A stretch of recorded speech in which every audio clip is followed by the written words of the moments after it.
अस्सलाम वालेकुम dear student. Previous lecture में हम लोगों ने गैसेस एक्सचेंज के बारे में पढ़ा था प्लांट्स में कि प्लांट में गैसेस एक्सचेंज का प्रोसेस किस तरह होता है। मींस ऑक्सीजन का इनटेक और कार्बन डाइऑक्साइड का आउटटेक। और प्लांट में हमने ये देखा था कि कोई इतना खास किस्म का रिस्पिरेटरी उसमें जो सिस्टम है वो नहीं होता, बल्कि कुछ मखसूस पार्ट्स होते हैं जिनके थ्रू गैसेस एक्सचेंज का प्रोसेस होता है। और फिर हमने टाइम के लिहाज से डिस्कशन की थी कि दिन के वक्त क्या सूरत हाल होता है और रात के वक्त क्या एक्सचेंज ऑफ गैसेस किस तरह होता है। और उसमें हम बात ये थी कि जो प्रोसेस इन्वॉल्व हैं गैसेस एक्सचेंज जिसमें फोटोसिंथेसिस और रिस्पिरेशन है, उनके बारे में हमने डिस्कशन की थी। आज के लेक्चर में हम लोग गैसेस एक्सचेंज पढ़ेंगे एनिमल्स में, स्पेशली ह्यूमन बीइंग के अंदर। गैसेस एक्सचेंज इन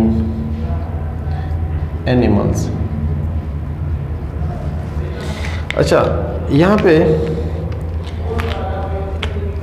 इम्पॉर्टेंट है कि जो गैसेस एक्सचेंज है एनिमल के अंदर, अगरचे हम स्पेसिफिकली फिर ह्यूमन की बात करेंगे, लेकिन एनिमल्स में मैं आपको बताऊं कि जो गैसेस एक्सचेंज है वो जिस सरफेस के थ्रू होता है उसको हम कहते हैं रिस्पायरेटरी सरफेस। वो सरफेस जिसके थ्रू गैसेस एक्सचेंज होता है उसको हम कहेंगे रिस्पायरेटरी सरफेस। क्योंकि ये क्लास 10 का लेक्चर है तो हम ज़्यादा कोशिश करेंगे कि हम डेप्थ तक जाएं, लेकिन फिर सेकेंड ईयर लेक्चर में, सेकेंड ईयर का जो लेक्चर होता है उसमें हम ज़्यादा इसको डिटेल से देखेंगे। जो रिस्पिरेटरी सरफेसेस हैं वो हमें किस चीज़ में हेल्प करते हैं? They help in gaseous exchange. इनके थ्रू गैसियस एक्सचेंज होता है।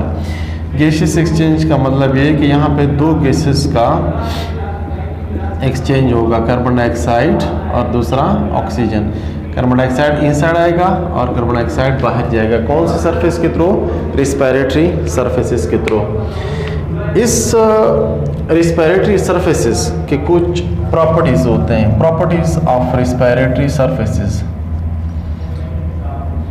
प्रॉपर्टीज, इनकी हम प्रॉपर्टीज की बात करेंगे कि कौन से ऐसे पॉइंट्स हैं जो रिस्पिरेटरी सरफेसेस के लिए ज़रूरी होता है। उसमें सबसे पहला पॉइंट ये है कि इनका large surface area, large surface area.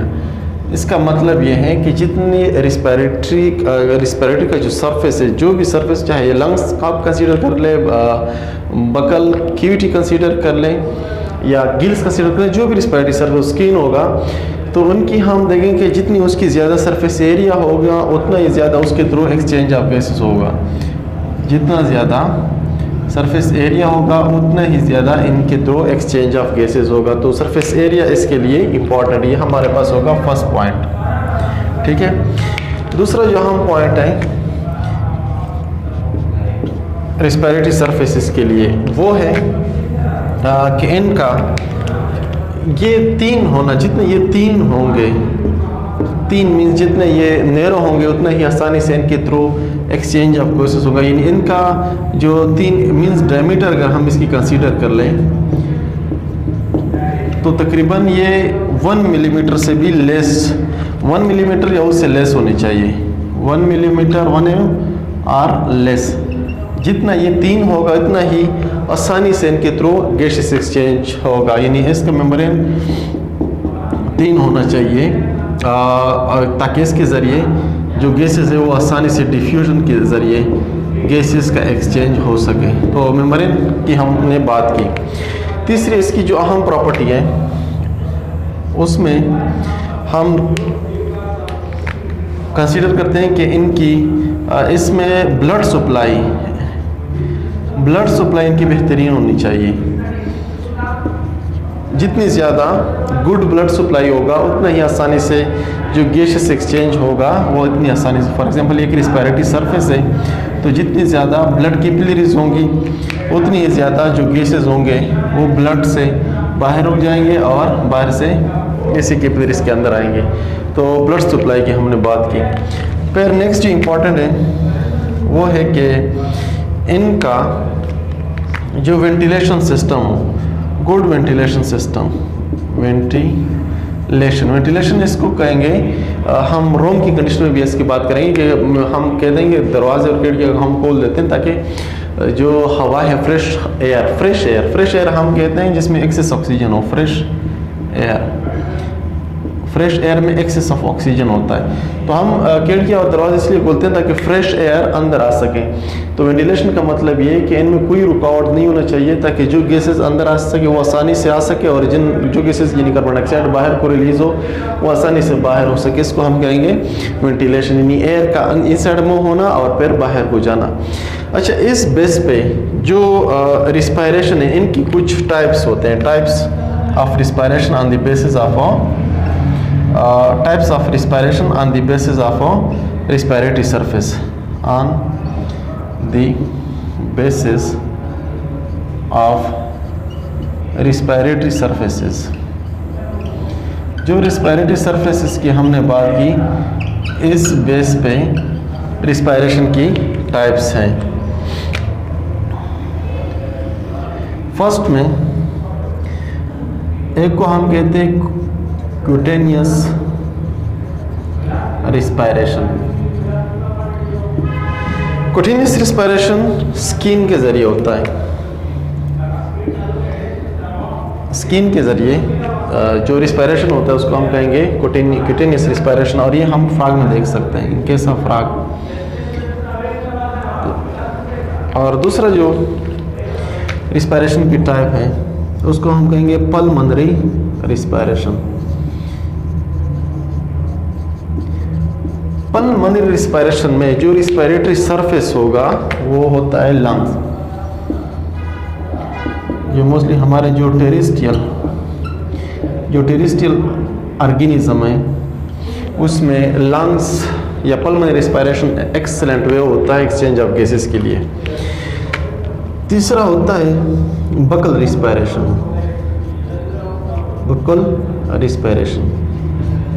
यहाँ पे जो ओरल बकल कैविटी होती है या माउथ के अंदर जो लाइनिंग होता है, इसमें आप इनसाइड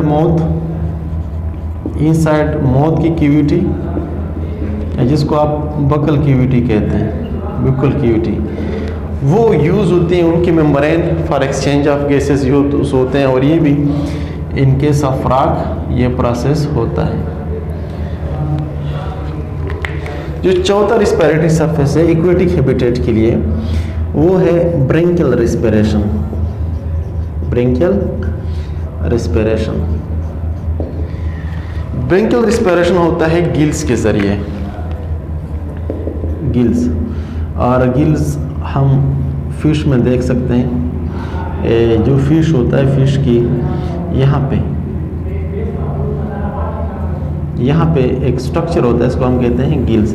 तो एक्वेटिक हैबिटेट में इसी के थ्रू रिस्पायरेशन होता है, इसको हम कहेंगे ब्रेंकियल रिस्पिरेशन। अब अगर हम बात करें जो air gaseous exchange in human, gaseous exchange in human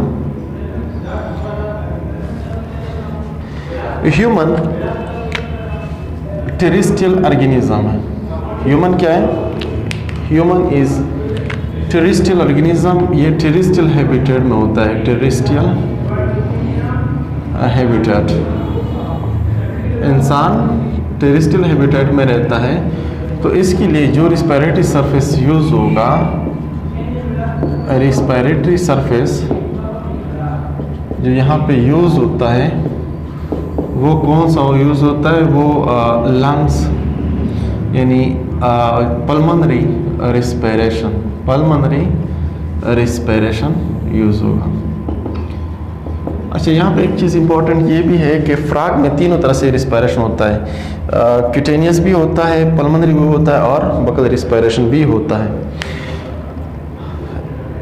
जो एयर पैसेज वे यहाँ पे एक्सचेंज के लिए दो चीज़ें यहाँ पे हम जिक्र करेंगे।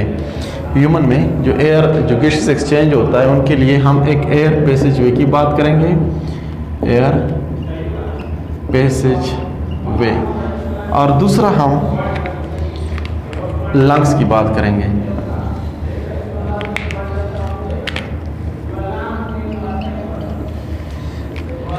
फर्स्ट हम एयर पैसेज वे को डिस्कस करते हैं।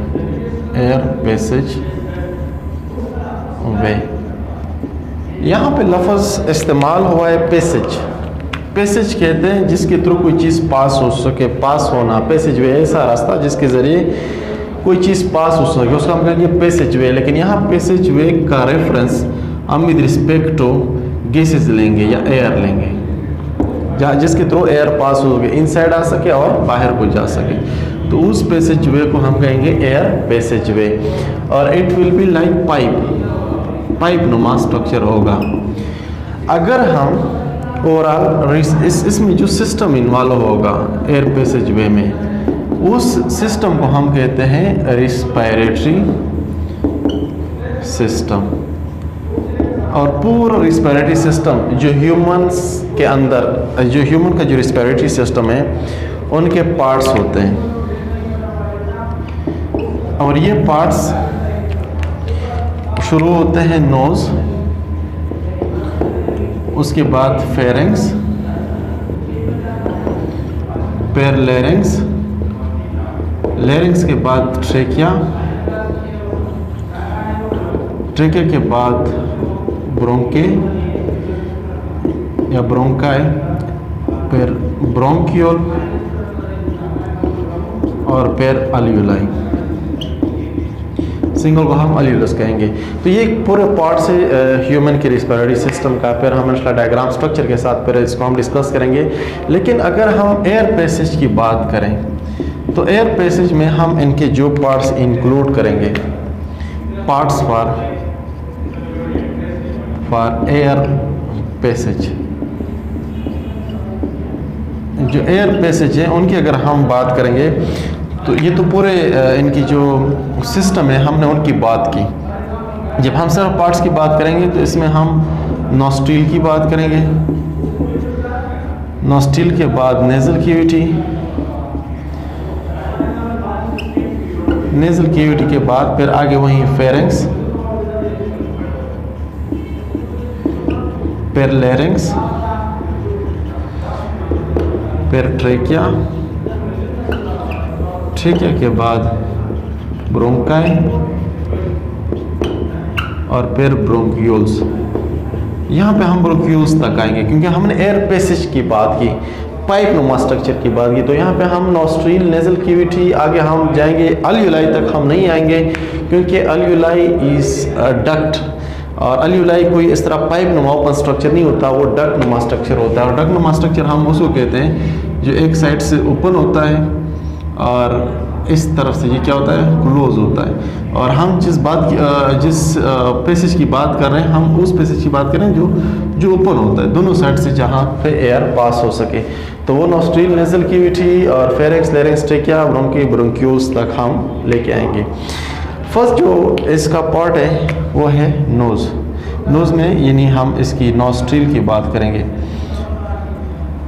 नोज़,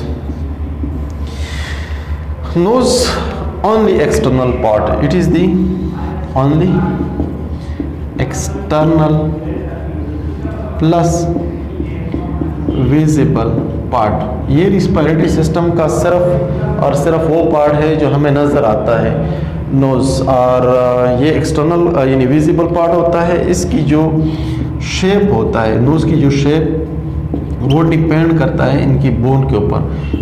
और वो जो नोज़ का बोन होता है उसको हम कहेंगे एथमाइड बोन, एथमाइड बोन।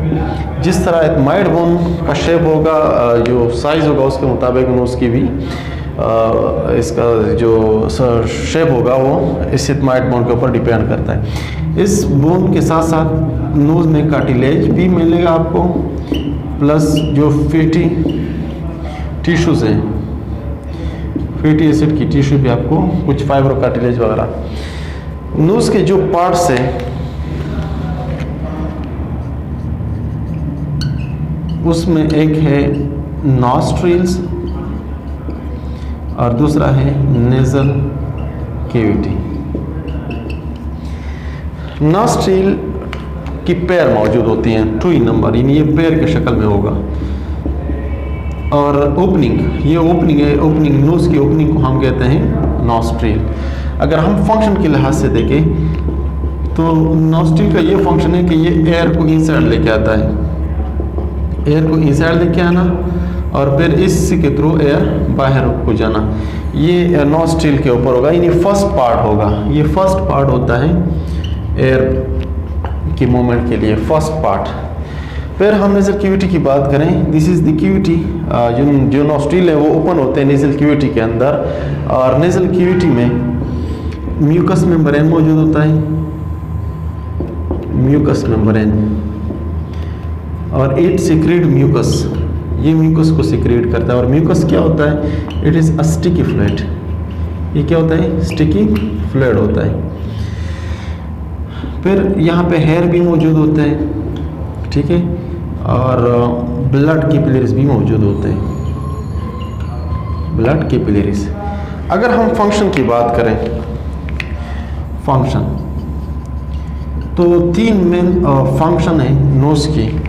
एक तो ये एयर को फिल्टर करता है, it filter the air, air को फिल्टर करना, एयर फिल्ट्रेशन। और वो किसके ज़रिए करता है? एयर के ज़रिए।